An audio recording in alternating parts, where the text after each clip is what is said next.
বলবো আপনাদের হাত জোর করে সমস্ত সম্প্রদায়ের মানুষের কাছে শান্ত থাকুন, সুস্থ থাকুন, কেউ কোনো সাম্প্রদায়িকতার মূলক আচরণ করবেন না এবং আইন হাতে নেবেন না। যারা বিপদে পড়বে আমাদের ভাই বোনেরা, কারণ এখনো অনেকে আছে, আমরা সেটা গভর্নমেন্ট অফ ইন্ডিয়া এবং গভর্নমেন্ট অফ বাংলাদেশ সেটা দেখে রাখবো।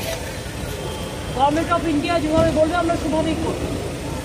আর আমি সমস্ত পলিটিক্যাল পার্টি লিডারদের অনুরোধ করছি এবং বিশেষ করে সমস্ত জগতের সবাইকে, দয়া করে এমন কিছু পোস্ট করবেন না যাতে কোনো সাম্প্রদায়িক সম্প্রীতি এখানে নষ্ট হয়।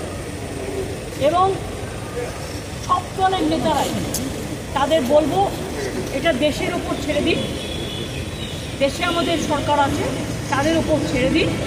আপনারা নিজেরা এমন কোনো কমেন্ট করবেন না যাতে কোনো হিংসা বা প্ররোচনার সৃষ্টি হতে পারে। সকলেই আমাদের ভাই বোন এটা মনে রাখবেন, বাংলাদেশের যে ঘটনা সেই ঘটনাতে আমরা সবাই উদ্বিগ্ন,